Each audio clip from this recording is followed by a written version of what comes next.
Vê se você recebeu aí, Laís, por favor.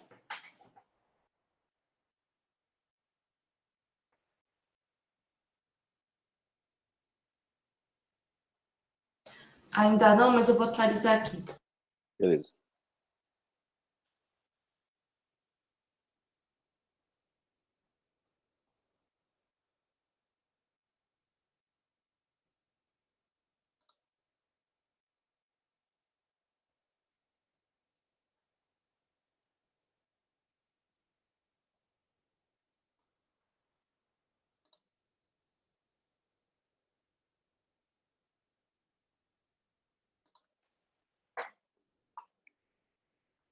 Ainda não. Deixa eu ver se eu não escrevi errado esse e-mail. Não, aqui saiu e não voltou também, não deu BO não, tá tudo certo. Então... Deixa eu tentar Tá colocá-lo chegando. aqui. Quando tá colocando aqui. Beleza.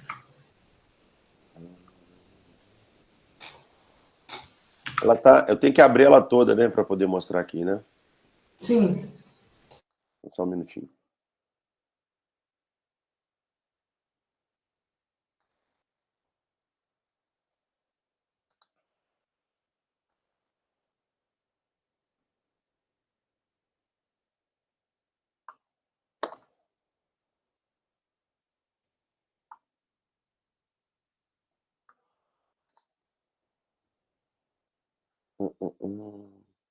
Eu tô clicando aqui, peraí.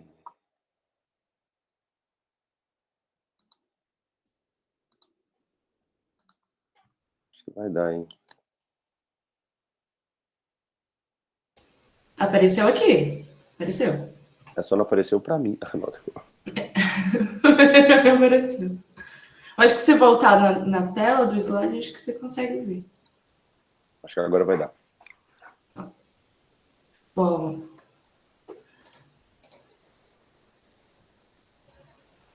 Só tá no último slide, tá no 9. Não sei se é só voltar. Como é que eu volto aqui agora, hein? Deixa eu ver. Acho que o teclado, você consegue pelo teclado, eu acho. Não, ainda não. Travou, né? Travou. Qualquer coisa o e-mail chegou aqui. Chegou aí? Chegou. Vamos fazer o inverso. Abre você aí. Me derruba aqui, abre você e nós vamos passando. Beleza?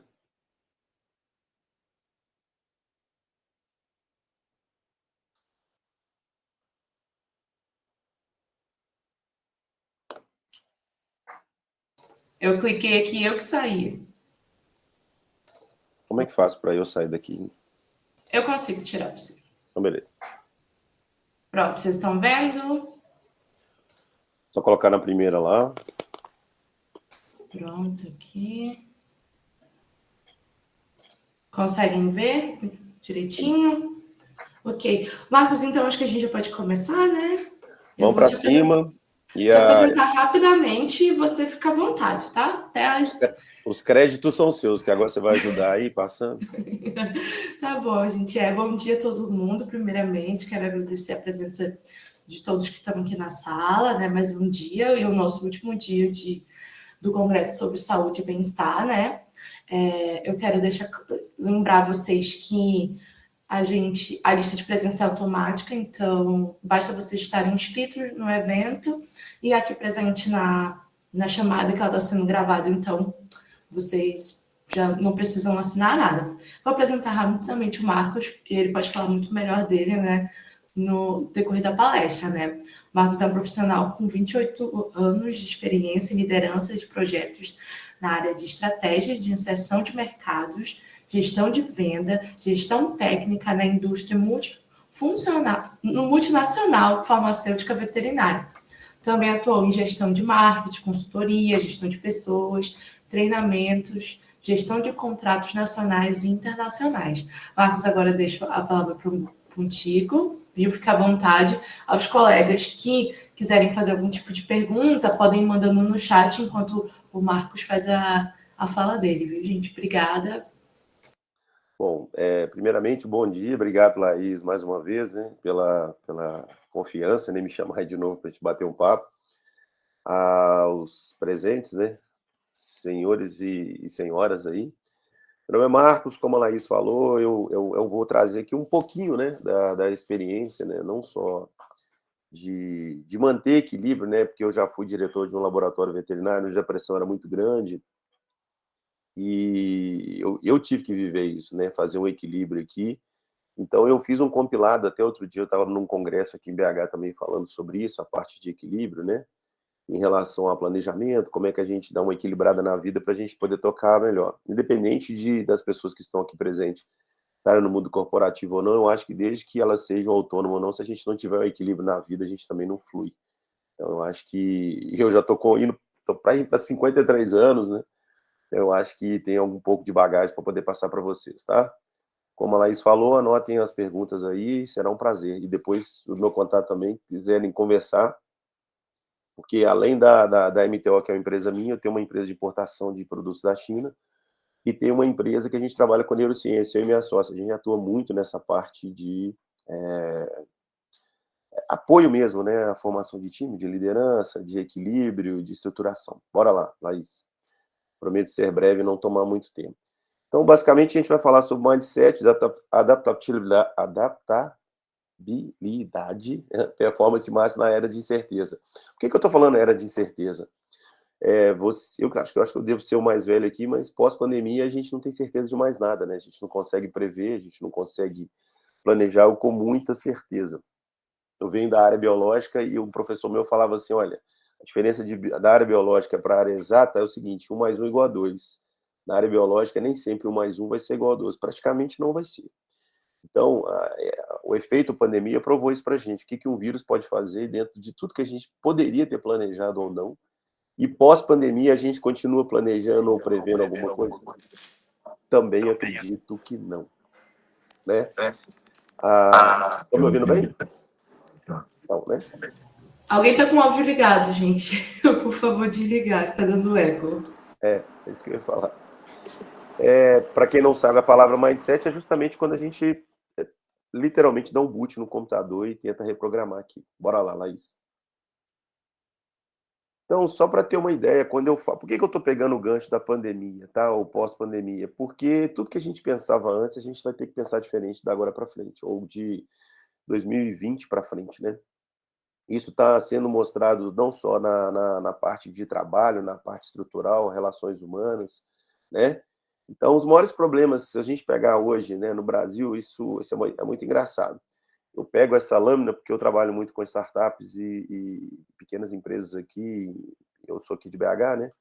Onde eu estruturo, sou mentor e tutor de várias empresas. Então, a gente sempre tem que pensar na produção de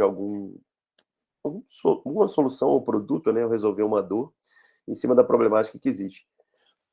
Tirando ali a corrupção e a criminalidade, a gente tem muita coisa que está diretamente relacionada ao que é o fator humano, né? Meu Deus, hoje um dos maiores problemas da sociedade é a depressão.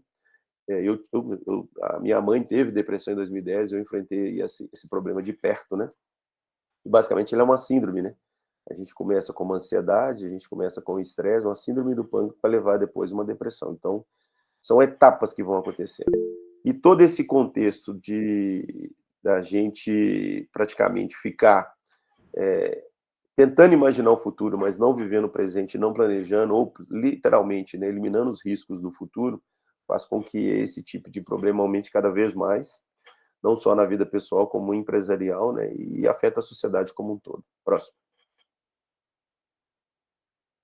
Então, o que a gente fala? Assim, é uma falha ou um ajuste, cara? Mudar é a percepção de que o erro é uma falha. Será que é uma falha? Transformá-la num dado para evolução. Então, como a Laís falou no início, os 3 setores mais competitivos da sociedade hoje A indústria farmacêutica é muito pesada, a indústria do cigarro, né?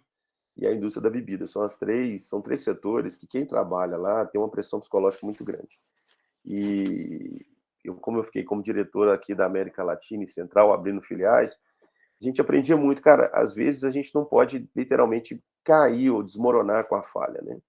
Só acerta quem tentou, né? E assim, só erra quem tentou. Mas o que eu errei? O grande problema que eu vejo é que às vezes a gente falha numa tarefa ou na consecução, na execução de alguma prática, e a gente não tira o aprendizado de até o ponto da falha, para de repente a gente pegar até o ponto da falha e tentar dar um salto acima. Esse é o primeiro ponto que a gente deve entender e colocar no mindset da gente assim.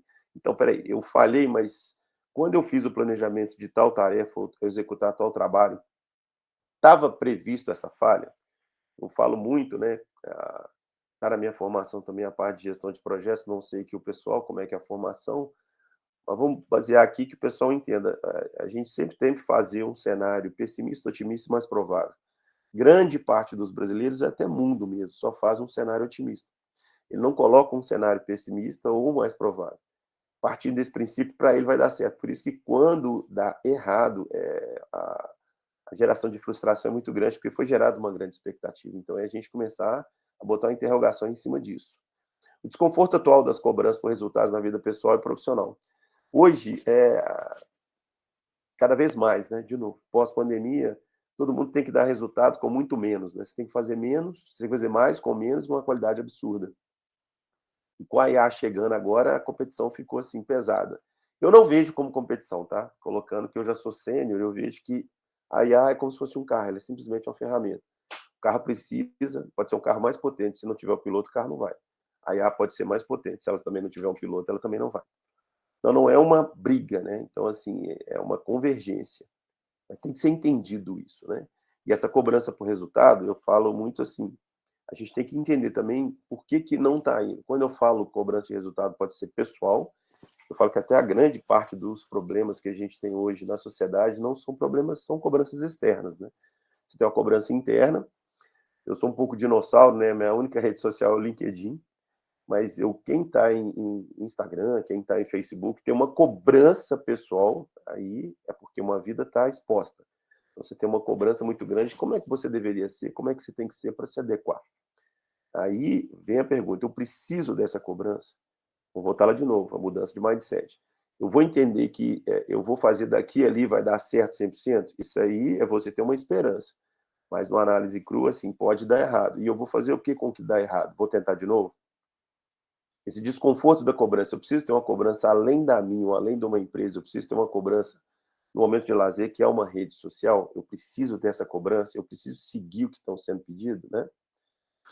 O outro ponto é a volatilidade geral do mercado atual, né? Volto de novo às mídias sociais. Tudo muda a cada segundo, né? Assim, eu peguei uma geração antes da internet, as coisas demoravam mais tempo para mudar. E mesmo a minha geração, ela entendeu que a gente tem que acelerar, mas não preciso acelerar na corrida de todo mundo. Todo mundo tem seu tempo, todo mundo tem sua velocidade. Eu acho que você precisa traçar sua rota. Como você vai chegar do início ao fim é a sua velocidade. Como você vai falar, vai chegar do início ao fim é o seu processo. Não olhe o processo da Maria, não olhe o processo do José, porque senão você também se atropela. E aí a gente vai começar a ter esse problema mesmo de desequilíbrio, né, pessoal e social. O mito da estabilidade, mindset fixo. Aí entra justamente o cerne do que a gente vai bater um papo. Cara, o ser humano ele precisa se adaptar, a gente precisa mudar constantemente. Uma frase clichê, mas não é o mais forte. E sim o que se adapta melhor a qualquer situação. Tá? Eu trago aqui uma reflexão. Quando eu saí do Brasil, eu tinha 23 anos, eu fui virar diretor de mercado externo, eu nunca tinha morado fora de BH. Fui para a Venezuela numa crise, né? Estava rolando o Chaves, né? O Hugo Chávez estava assumindo o poder, uma guerra civil. Então, pensar da forma que eu pensava no Brasil, num país que estava totalmente estruturado, era morrer na esquina. Então, me foi passado, cara, tenta se adaptar. E a partir dali eu fui me adaptando. Os outros anos que eu passei em outros países foram muito mais fáceis. Então, assim, eu brinco muito, né? Porque eu sou esportista, pratico triatlo, maratona aquática. Pensa igual a água, cara. A água, ela se adapta a qualquer espaço, ela desvia dos problemas, ela não tenta enfrentar, tá? Então, esse poder de adaptação mental, ele ajuda também nessa parte de saúde de uma maneira geral. Aquela ideia de que eu sempre fiz assim, é o maior risco de carreira e vida pessoal e saúde mesmo, tá? Quando a gente pensa no tripé, né, que a gente precisa ter equilíbrio físico, mental e espiritual, toda vez que a gente forçar demais num caminho e não se adaptar a algumas alterações ou trocar de rumo, a gente vai ter um problema aí que vai refletir literalmente na nossa pessoa, né? O mundo pós-pandemia, as próximas, né? Eu escutei na época, se vocês jogarem no Google aí, vocês vão ver, cara, a pandemia de 2019 foi só a primeira de uma sequência. Por que eu estou falando isso?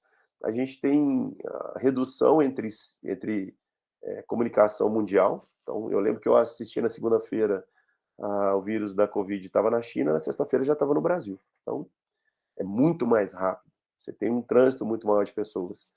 E o ser humano nunca enfrentou uma seleção natural, como a da Covid. Os animais sim, as árvores sim, os outros seres sim, e daqui para frente a gente vai enfrentar. A gente está preparado? A gente está preparado para isso?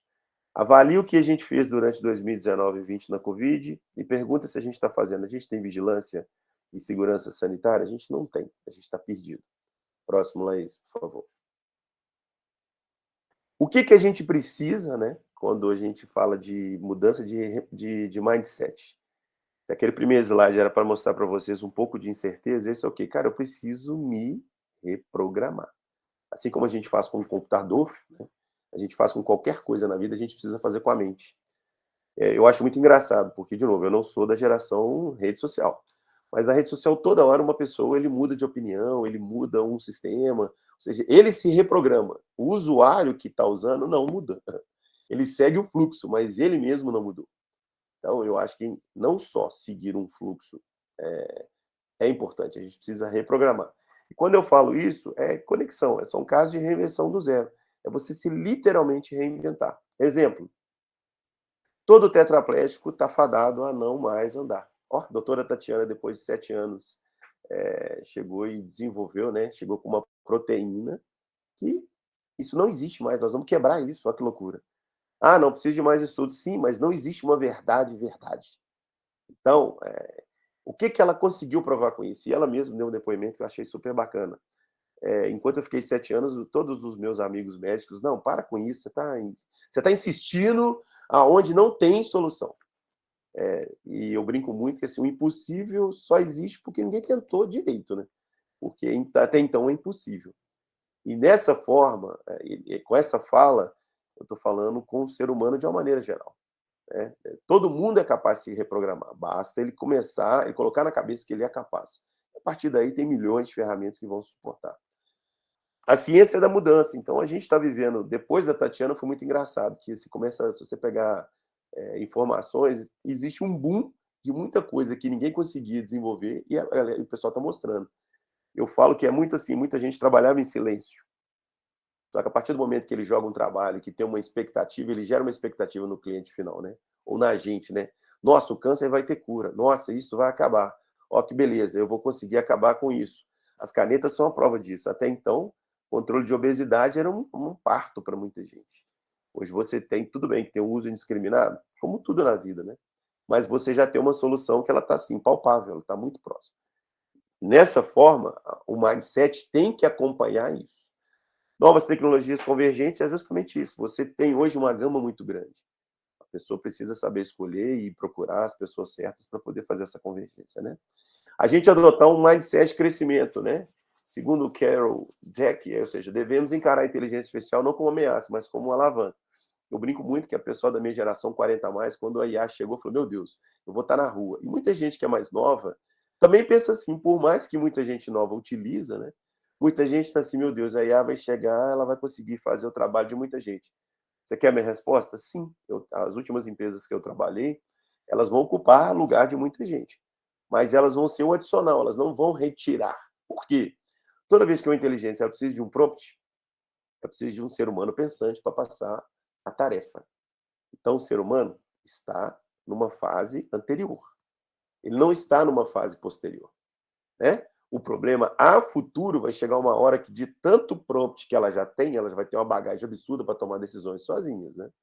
Mas aí eu brinco que é Exterminador do Futuro, nós já estamos no filme lá na frente. A gente precisa só ter cuidado com isso. Mas ela pode auxiliar bastante, principalmente no que diz respeito a esse equilíbrio aí, que eu falo de saúde mental e pessoal também, né? Ela deve ser utilizada. Assim, tem muita gente que critica e fala, não, mas é um risco. Eu vim da geração que em 2000 a internet chegou. Vocês acham como é que foi aceito a internet chegar na minha geração? Todo mundo morria de medo. Falou, meu Deus, nós vamos conectar o mundo num computador?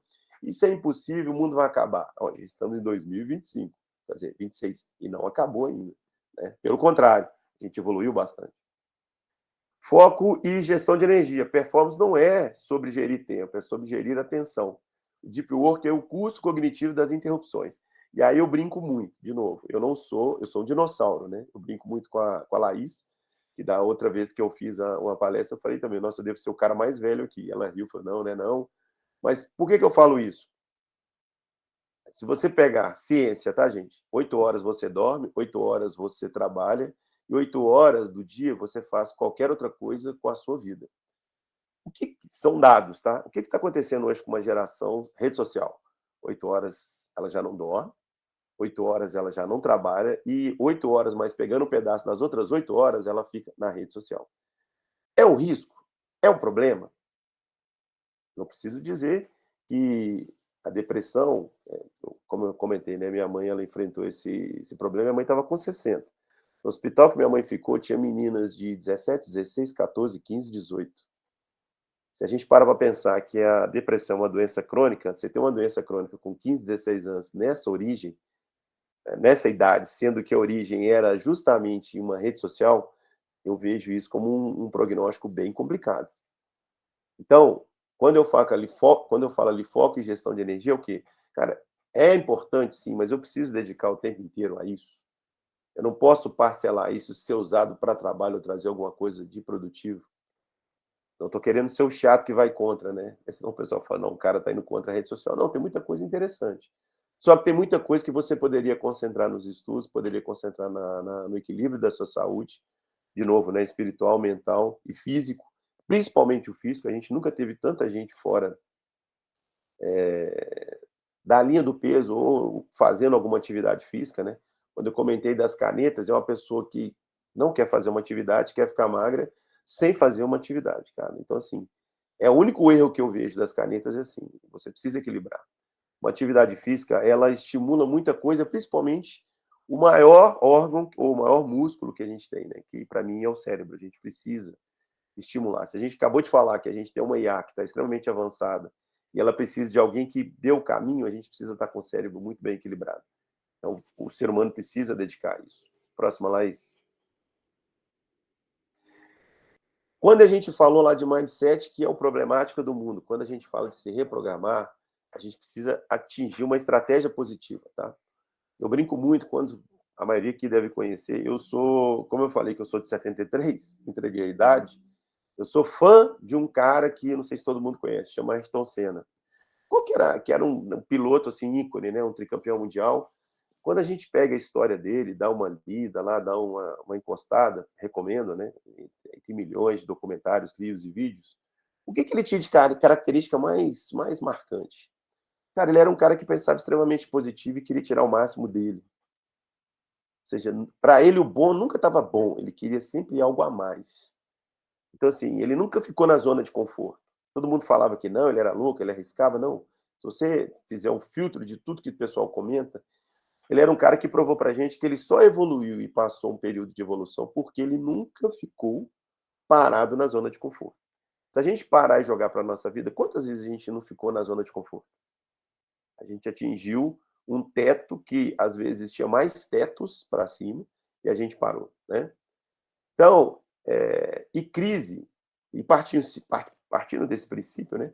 O que eu chamo de estratégia positiva? Toda a antifragilidade. Como sair de uma crise melhor do que a gente entrou? Então, assim, na cabeça dele, se você pegar um documentário, o livro dele, ele vai te contar várias vezes que ele falhou e que ele teve problema, que ele precisou pegar aquele problema, elaborar melhor aquele problema, e trazer para um salto positivo, né? Tem muitos pensadores que falam, às vezes você afastar 3 passos é para você ganhar força para dar um salto 10 passos para frente. Então, toda vez que eu cair, eu tomar uma pancada, é para literalmente destruir. E aí, gente, aqui eu estou comentando de uma maneira geral, não estou falando só de vida corporativa. Vida pessoal também, a gente tem uma perda, eu perdi o namorado, eu perdi o ente da família e tudo mais. É triste, pesado, mas aquilo vai dirigir a minha carreira, vai dirigir a minha vida. Eu preciso pegar aquilo, pensar, poxa, o tempo que eu fiquei com aquela pessoa foi bacana, me trouxe um aprendizado, agora eu vou daqui para frente. Aquele trabalho me trouxe um aprendizado, me trouxe também, até o negativo é um aprendizado, tá? Se você trabalha num lugar, ou se você tem amizades, ou teve uma pessoa que você perdeu, que ela não trouxe nada de positivo, aquilo tem que entrar numa caixinha assim, ó, o que não procurar, o que não viver novamente. Isso é a mudança de mindset para a gente jogar para frente e viver positivamente, tá? A regra do 1% melhora algo mínimo todos os dias. Parece brincadeira, né? Todo mundo fala isso, só de coaching. Eu que peguei o início do coaching no Brasil e no mundo, 1% todo dia são 365% de melhoria no final do ano. Mas por que a gente às vezes não consegue fazer isso? Vai voltar 2 passinhos para trás. Zona de conforto, né? A gente acha que, pô, eu tenho um emprego bacana, família bacana, eu estou ali equilibrado e não preciso melhorar mais. Eu já bato o palmo para todo mundo que está aqui, né, Laís, em plena sexta-feira. Se vocês estão aqui vendo esse congresso, participando desse congresso como um todo, vocês querem melhorar pelo menos 1%. Eu falo muito, e aí eu vou dar uma dica minha, tá? Tinha um professor meu, quando eu fiz Fundação Getúlio Vargas, ele falava assim, Túlio, eu vou te falar uma frase para a vida. Ande à toa, mas não fique à toa, que você andando à toa tromba numa oportunidade e a vida muda. O ficar à toa para ele era justamente ficar no sofá ali esperando que as coisas fossem chegar. Não vão chegar. Não vão chegar. Então, essa mudança de 1% é um aprendizado novo todo dia, é um bate-papo, né? Com o Marcos Túlio, com a Laís, com todo mundo que está aqui participando e palestrando, que de repente você tem um mindset de uma forma, mas escuta outra coisa que te dá um clique para você, poxa, ele falou um negócio que é interessante aqui, eu vou dar uma avaliada. Eu faço isso todos os dias, tá? Não é à toa que eu sou veterinário, né, de formação, mas eu fiz mestrado em administração, MBA em projeto, análise de risco, e as áreas que eu já atuei não tem nada a ver com a minha área de formação. Eu fui para mineração, fui para TI, fui para áreas de construção. Eram áreas que, teoricamente, o veterinário ia ficar totalmente desconfortável, mas me trouxeram aprendizado. Voltando para cá, micro-hábitos. Defina uma ação que eles podem fazer amanhã às 8 da manhã. Então, assim, você precisa criar novos hábitos. Então, eu brinco muito. Eu tive uma ex-namorada que era uma fumante, ela bebia e eu sempre participando de maratona e várias coisas. Ela falou, cara, essa relação não vai dar certo. Eu falei, não, não vai sim. Vamos tentar fazer o passo a passo aqui. E ela começou alimentando bem, ela largou o álcool, ela reduziu o cigarro, depois ela parou. Quando a gente viu, ela estava correndo provas de 10 quilômetros comigo. O pai dela falou assim, você pode pedir o que você quiser, porque eu, como pai, não consegui. Você vai ganhar um prêmio, meu amigo. Não, ela simplesmente criou um hábito, né? Um hábito que ela foi entender, e nisso a nossa diferença era de 10 anos, eu era 10 anos mais velho que ela. Então, se você quiser ter longevidade, e aí eu vou entrar no outro ponto, né? A expectativa de vida do Brasil foi de 85 anos para 90. Mas como é que eu vou chegar nesses 90, né? Assim, cara, eu brinco muito e, cara, todo mundo que me pergunta, o que eu faço? Eu falei assim, sabe Brad Pitt, sabe Tom Cruise, que tem 62, 63? Segue o exemplo lá, ó, que esses caras provavelmente vão chegar nos 80 ali, né? Com uma estrutura boa e a cabeça boa. Também não basta só ter o físico, né? Eu falo muito que a cabeça ela é o espírito, ela é o reflexo do que vai ter no seu corpo ou no seu rosto para fora. Se a cabeça está bem, o resto do corpo vai estar legal. Uma coisa que a gente faz pouco, né? Fazer planejamentos de curto, médio e longo prazo. Eu acho que isso é necessário para esse mundo de desafios. Mas, assim, eu brinco muito. A pandemia destruiu a gente, né? A pandemia, tem a gente que tinha planejamentos de vida e morreu durante a pandemia. Eu perdi pelo menos uns 5, 6 amigos na minha faixa de idade. Os caras tinham estrutura, tinham dinheiro, tinham tudo e da noite para o dia acabou. Mas ele só planejou no longo prazo, né? Ele não tinha os planejamentos de curto e médio. O de curto é o que, cara, vou ficar mais com a minha família, vou mais investir mais em mim, vou me alimentar melhor, pensando no longo prazo. À medida que essas coisas vão acontecendo, você vai vendo um retorno grande. Você tem um ganho, né? E o ponto que eu falo muito que a gente perdeu pós-pandemia, olha que loucura, né? O isolamento, todo mundo que viveu isolamento ficou longe de todo mundo. E quando a gente voltou, eu não sei vocês, depois vocês me falem, mas eu senti que o ser humano ficou um pouquinho pior nas relações humanas. Muita gente ficou egoísta, muita gente não confia em ninguém, todo mundo está querendo ser só ele, mais ninguém, todo mundo atropela todo mundo. Eu moro aqui em BH, eu vejo as brigas, é briga no sinal por R$1, é todo mundo matando, é marido matando mulher, nunca se matou tanto depois pós-pandemia como agora, é feminicídio. Então, peraí, cara, a relação humana, ela piorou demais, velho. Ela piorou. E não adianta, tá, gente? O ser humano, ele é um ser social. A gente não consegue ser misantropo. Misantropo, para quem não sabe, é um cara que vive sozinho na caverna, só ele. Por mais que a gente tá lá com rede social, IA, se eu não convivo no tete a tete, ficar só em tela, eu não estou convivendo com ninguém. Eu brinco muito. Faz um teste aí. Você tem 1 milhão de seguidores? Fala que você está morrendo, precisa de ajuda em 5 minutos. Vamos ver quantos vão chegar para te ajudar. Eu acredito que você morrerá com 5 milhões de pessoas que te seguem.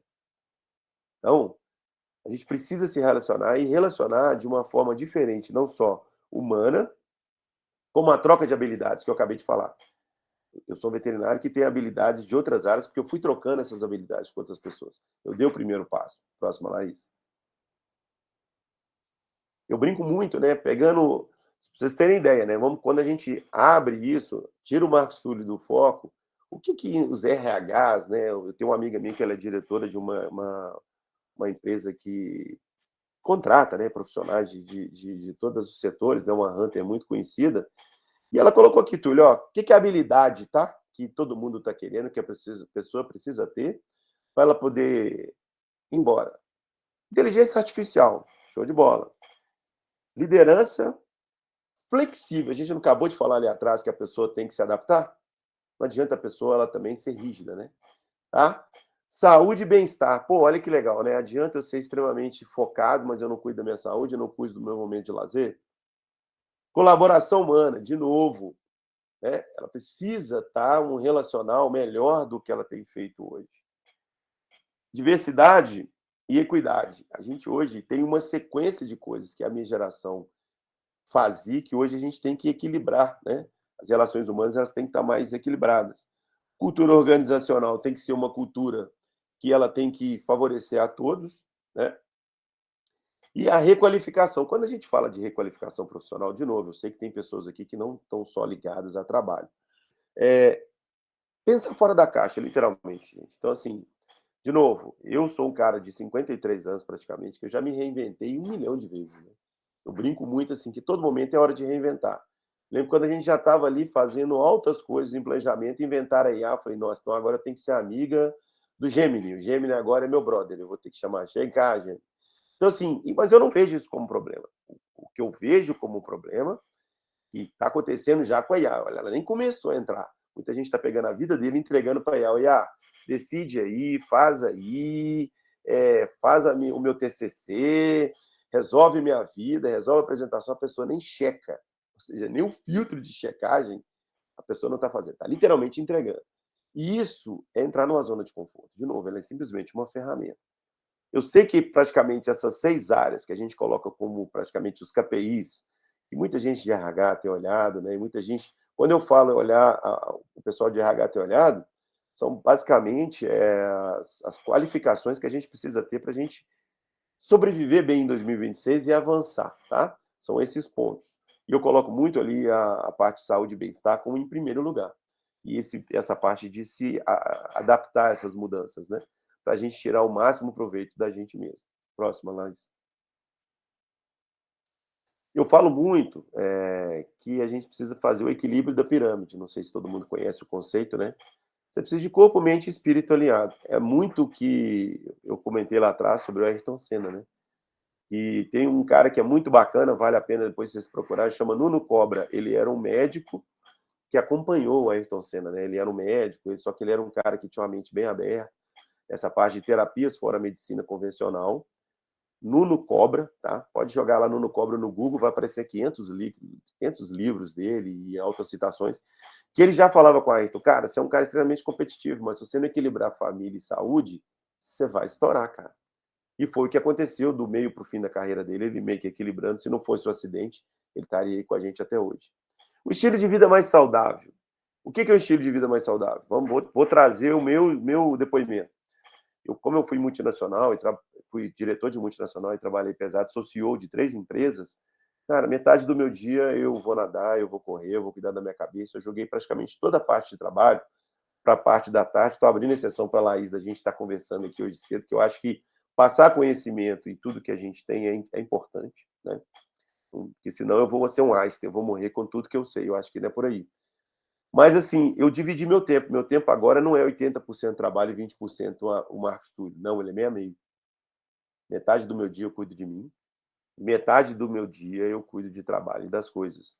E grande parte do meu trabalho eu delego também. Eu não preciso ser um cara centralizador, eu delego e aí eu consigo fazer o equilíbrio. E é um ponto aqui, pra você ter ideia. Ano passado eu fui diagnosticado com câncer em janeiro, eu operei em dezembro e hoje eu estou vivendo na boa. O meu médico falou assim, cara, realmente você tá... E assim, era um câncer de próstata, que é o que mais mata, né? Que meu pai teve. Eu tive e levo na boa. Com todo mundo que eu converso, cara, pô, você falou de câncer aí, você não sofreu, não morreu? Eu falei, cara, eu tive que me adaptar, ué. Eu já sabia que ele viria. Ele veio, eu operei. Eu tenho uma vida saudável, então não teve um agravante. E hoje eu vivo na boa. Então, assim, é possível? É possível. Eu podia ter a autofragilidade, nossa, na hora que tomei a notícia câncer, ir lá para o fundo? Não, cara. Como uma pessoa da área biológica, câncer é um crescimento anormal de célula, vai dar certo, tá tudo certo e vamos que vamos. Beleza? Boas companhias e boas decisões. Acredito que a gente está aqui em boas companhias, né? De novo, em plena sexta-feira. Para vocês me ouvirem, né? E daqui a pouco também eu quero ver alguma coisa das perguntas. Para vocês escutarem o depoimento meu e de outros palestrantes aqui, vocês estão em boas companhias, poderiam estar fazendo qualquer outra coisa em uma rede social. E tomar as boas decisões. E assim, uma dica que eu passo, né? Antes de qualquer tomada de decisão, veja todos os cenários, colete todas as informações para você tomar uma decisão. Jamais haja por impulso. Isso quando eu falo é de uma maneira geral, tá, gente? Vida pessoal, vida profissional. Eu brinco muito, né, que se você define dado, coleta dados, gera informação, toma as decisão. Se você toma uma decisão no impulso, cara, é achismo e a chance de ter um problema maior é grande. Então, a gente precisa ter esse equilíbrio até nessas horas de pressão. Planejamento é individual e não de massa. E aí eu brinco muito. O pessoal aí que segue rede social vai me bater, né? Como é que vocês funcionam? Você está aqui alimentando alguém lá na rede social, fala assim, o bacana agora é comer couve. Quantas pessoas da rede social vão seguir comer couve? Eu acredito que quase 100%. Se uma pessoa que tiver influência grande, tiver lá mais de 10 milhões de influência, cara, todo mundo não vai nem ter o senso crítico. Falar assim, peraí, ele está falando uma coisa, mas é isso mesmo? Não, a galera está seguindo, sem entender se esse planejamento de quem está falando é o dele. Então, assim, a gente precisa voltar a ter um pouco de senso crítico. Não, de novo, indo contra redes sociais. Eu estou querendo ir contra ou despertar em vocês que o seu plano é seu, ele é só seu, ele não é de todo mundo. De repente, o meu plano pode estar parecido com o da Laís, mas o da Laís Oliveira, apesar dela ter Oliveira e ser prima minha de segundo grau, né, pode parecer, a Laís é Laís, o Marcos Túlio é o Marcos Túlio. Então, o que eu falo isso, gente? O grande clique da ansiedade hoje no mundo é eu ter uma vida baseada na vida de terceiro. Vou imaginar que eu sou um cara obeso e tem um amigo meu que ele é um cara fit. Se eu pensar que eu tenho que fazer tudo do mesmo jeito que ele está fazendo, cara, minha ansiedade vai me matar antes de eu equilibrar meu corpo e minha cabeça. Eu posso chegar a ser o meu amigo, mas para isso eu tenho o meu planejamento, meu passo a passo. Então, a gente precisa voltar ao equilíbrio das coisas. Eu vejo que a geração mais nova, o pessoal está muito acelerado, né? O cara quer entrar com 18 anos numa empresa e já ser presidente e dono com 19. Eu falo, cara, assim, então, tem etapas. Até porque minha avó falava, Túlio, maturidade está lá no dicionário. Só é alcançada depois dos 40. Então, Antes disso, você evolui, mas a maturidade para ter um equilíbrio é pós-40 mesmo, não tem jeito. Até lá você vai evoluindo e ajustando. Próximo, Laís. Gente, de novo, eu não queria aprofundar bastante, eu tenho muita coisa, né?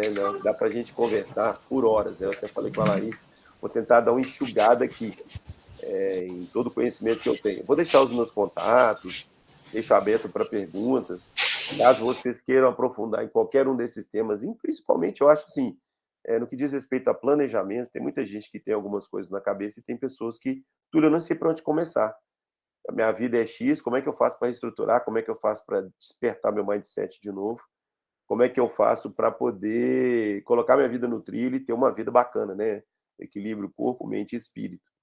Eu fico aberto para poder bater um papo depois e conversar tranquilamente, tá? Tem essa disposição.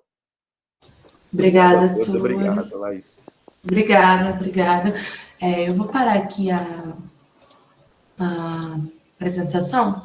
Pessoal, fiquem à vontade para fazer as perguntas agora. Quem quiser levantar a mão ou mandar para o chat mesmo. A gente está com tempo, então dá para dar tempo de responder. Enquanto isso, eu vou aqui.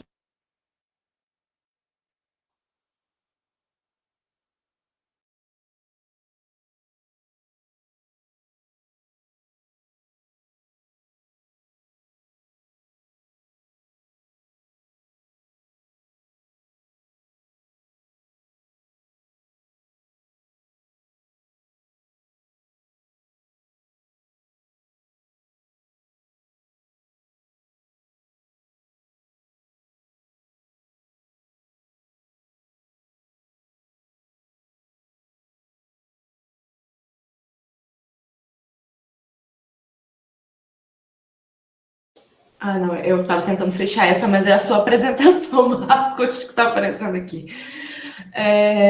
Eu acho que a gente tem um comentário da Bioestética. Bom dia, achei bem esclarecedora. Eu acho que eu vou aproveitar para fazer uma questão, aproveitar o Marcos aqui. Eu acho que falar sobre rede social, né? Eu tenho 27 anos, então, tipo, eu tô na geração da galera da rede, né? E eu acho que eu já pensei em várias vezes em realmente se afastar um pouco, porque a gente acaba querendo tudo ao mesmo tempo, né? Que a gente vê várias pessoas que têm a mesma idade que a gente, algumas pessoas fazendo, já tendo casa, já tendo coisas assim. E às vezes eu fico pensando que eu tenho 27 anos, eu tenho uma graduação, eu tenho um mestrado, e mesmo assim eu acho que eu não fiz nada. E ao mesmo tempo eu acho que eu não fiz absolutamente nada, só porque eu ainda não consegui o maior dos empregos dos sonhos, assim. E eu fico pensando, como que a gente se compara sendo muito, muito jovem ainda, assim? Eu acho que essa rapidez, dessa entrega, né, de tudo que a gente quer muito rápido, e a gente acaba pensando, assim, que a gente está tão atrasado, só que ao mesmo tempo a gente não está. Né? Porque tem gente que consegue isso com 35 anos, tem gente que faz isso com 40, mas a pessoa estava fazendo outra coisa. E eu acho que, às vezes, eu tento sair um pouco assim das redes, mas é um trabalho difícil, assim. Eu comecei tentando diminuir o tempo de tela, sabe? Vou tentar diminuir meu tempo de tela. Estou ficando, sei lá, 3, 4 horas por dia a média diária, né? Então, tipo, vou diminuir para 2. Então, eu acho que são quase um desmame, né, Marcos? Não, Laís, eu acho o seguinte, ó, respondendo você, o que eu brinco muito, assim, para quem tá lá, como eu não tô lá, para mim, eu ganho 8 horas de vida que eu faço 1 milhão de coisas, né?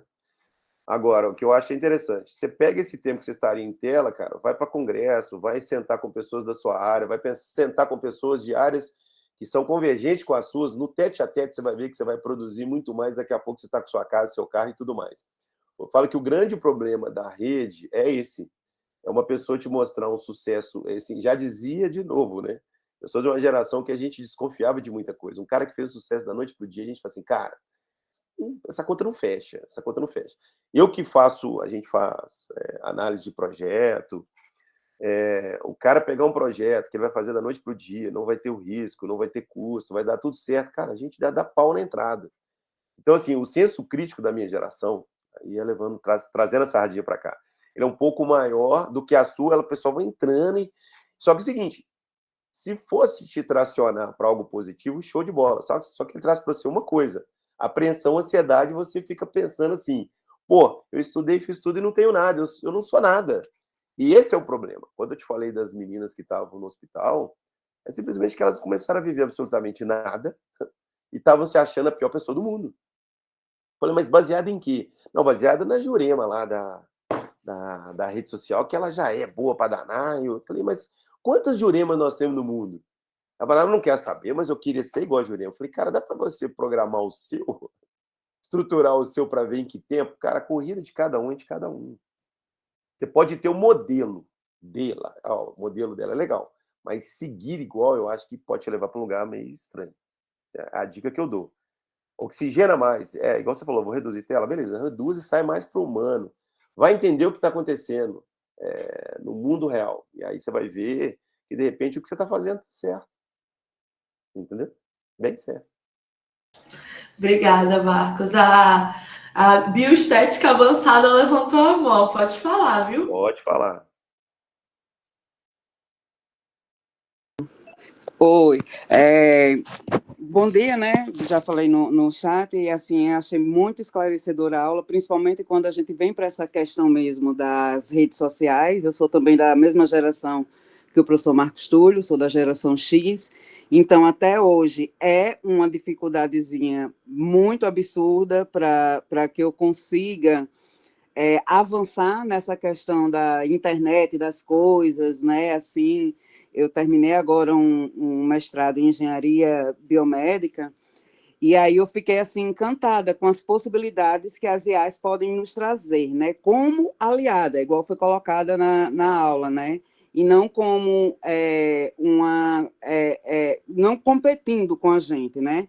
Porque é muito isso que foi colocado, e eu acho que a nossa geração traz essa desconfiança, bem colocada pelo professor Marcos, né? A gente para analisar e sempre está desconfiado com aquilo ali, né? A gente vem dessa desconfiança.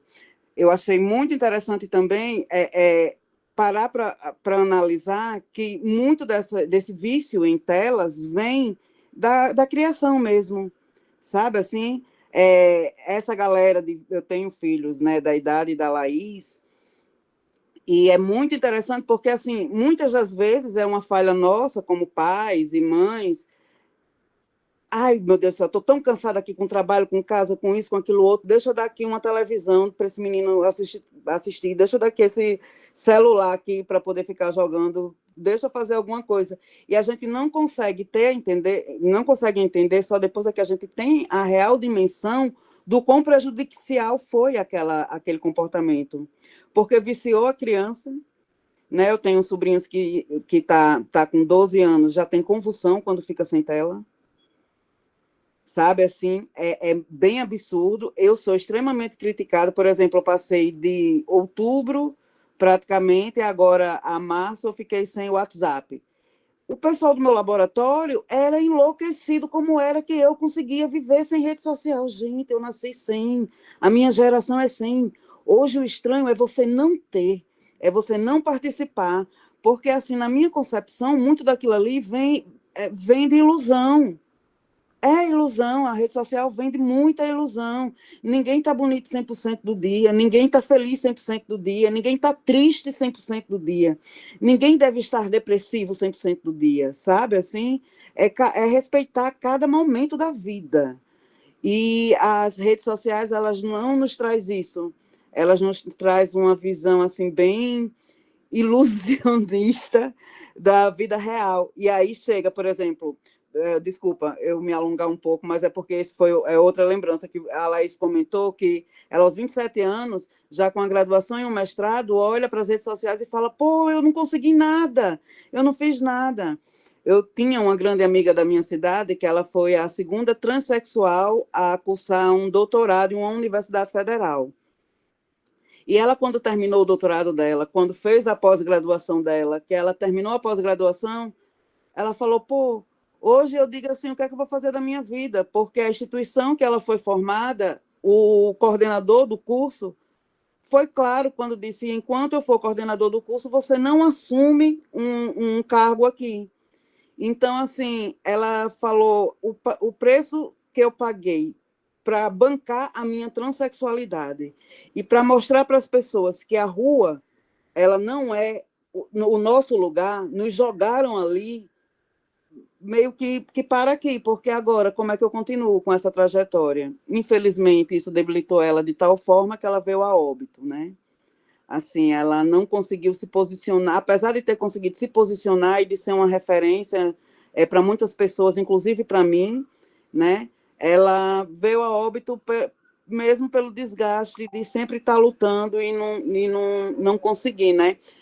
E observar também essa ideia, essa ilusão que é vendida na internet, né? Como ela falou, se eu tivesse sido um menino viado, né? Desculpa até a expressão, e eu não tenho nada contra, porque até sou da comunidade, assim, pelo fato de ser mãe de trans, né?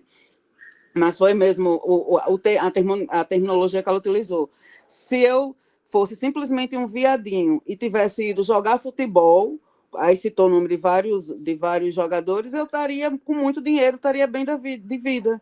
Só que eu gastei o meu tempo estudando para mostrar para a minha comunidade que a gente é capaz, sim, e aí a ilusão que é vendida na internet é ilusão, sabe? Assim, então, são pontos muito fortes que a gente tem que analisar e ver que, peraí, algo de errado não está certo.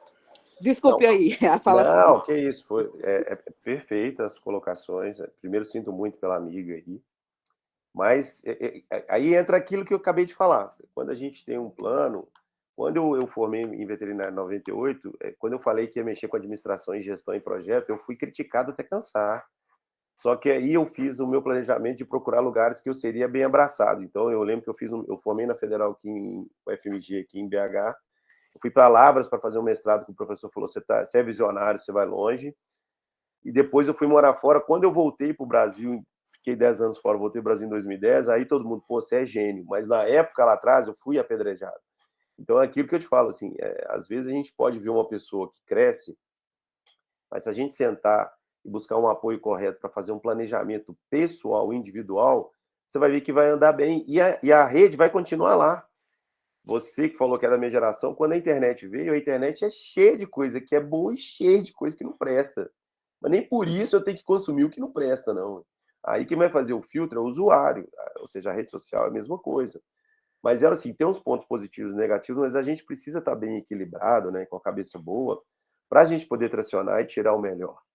Eu falo muito que a gente só não tem que ficar dependente, né? Assim, agora com as IAs, eu tenho um receio muito grande da dependência. Para você ver, muita gente hoje em dia, um dos maiores problemas hoje da vida acadêmica são teses de mestrado, doutorado e PhD que são feitas por IAs. Ou seja, os professores estão pegando uma contra-IA para ver que o cara fez em IA. Então, assim, a gente está pegando o que a gente tem de mais importante, que é o raciocínio, né, lógico, e o poder de criar alguma coisa e ter senso crítico, entregando para uma máquina, que simplesmente analisa dados, gera uma informação e toma uma decisão. E nem sempre vai ser a melhor decisão. Acho que a gente não precisa terceirizar isso, né? O que o ser humano tem de mais importante é isso, é a gente poder agir, né? Então, é o que eu estou batendo aqui. Independente, quando eu falo da mudança do que a gente pensa, a gente pode mudar a cada segundo, né? E isso é importante. É interessante ver essa questão como você colocou, né, das IAs, porque muitas vezes não se tem nem o cuidado de observar se aquela informação ela foi realmente correta ou não, né? Já vai no copia e cola, a quantidade de aluno de graduação, né? É terceirização. Isso. Está terceirizando. Não, vai lá, resolve para mim. Então, essa cultura da preguiça, entre aspas, aqui, ela é perigosa. Muito. Principalmente nas referências bibliográficas, assim. As pessoas... Eu já, uma vez, eu ia fazer um trabalho, e aí eu falei, cara, eu vou usar IA. Eu queria fazer sobre um filme, né? Eu fiz mestrado em antropologia. E aí eu queria analisar a imigração em algum filme. E aí eu pedi para ela me dar uma lista, me dar uma lista de filmes para eu procurar, para assistir, para eu fazer essa análise. Ela inventou um monte de filme que não existe. Então, assim, eu usei para uma coisa simples, para me dar uma lista para facilitar a minha vida, para eu procurar aqui algum tipo de filme para eu ir assistir. Então, tipo, imagina você usar ela para te usar como referência de base teórica. Bibliográfica, menina. Isso. Base científica, isso, não rola. De não coisas rola. que não existem. Não Já vi confio. vários casos. Ai, não, desculpa, não confio. Eu também não. Não mas confio. Sério. Você tem que... Porque eu sou da antropologia, então a gente já escreve, a gente já tem uma coisa mais crítica. Quando surgiu, eu fiquei bem assim... Empolgada. Não, eu fiquei com medo mesmo. Eu fui dada do medo. Mas meu companheiro adora IA, só que ele usa como ferramenta. Que ele é do design. Então, tipo, é outra coisa. Mas então, essa, eu acho que é ferramenta. É isso. Ferramenta. Esse é o ponto. Ferramenta. Ferramenta. E não muleta, que parece ferramenta, mas não é ferramenta. Exatamente. Então, eu aprendi a usar ela como uma ferramenta, mas eu sempre tenho que checar, porque ela realmente vai ter erros. E dependendo da IA, ela pode inventar informações, inventar coisas. Então, realmente, é isso. Acho que usar de uma forma preguiçosa que você pede para fazer para você, você vai ter muitos problemas. Tanto que no último congresso que tivemos semana passada, a gente estava falando sobre isso, e tem agora uma portaria do CNPq sobre o uso de IA. Então, ok, entendemos que tem IA, mas a gente vai regularizar como que isso vai ser usado dentro da academia. Porque chegar numa banca de defesa, a banca perceber que isso é IA, vai te reprovar. E você vai perder o mestrado e o doutorado. Então, é uma coisa muito pesada. Então, acho que é isso. Entendemos que existe, vamos regularizar isso. Vamos ver como que a gente vai usar. Não, só fazendo um contraponto aqui, é o que eu te falei. A doutora Tatiana levou 7 anos para estudar uma proteína. Se eu colocar na mão da IA aqui, acho que em 3 segundos ela vai fazer um trabalho dela de 7 anos. Com que credibilidade? É simples assim. Exatamente. Alguém ainda tem questão de ter 3 minutinhos? Acho que a gente conseguiu discutir bem aqui.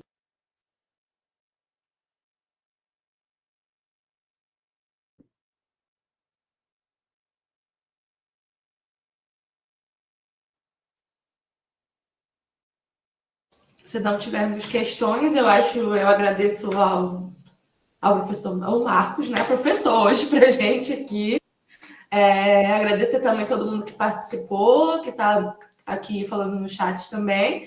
E eu passo a palavra para você, Marcos, se você quiser fazer a última fala, fica à vontade. Não, gente, eu que gostaria de agradecer por vocês estarem aqui.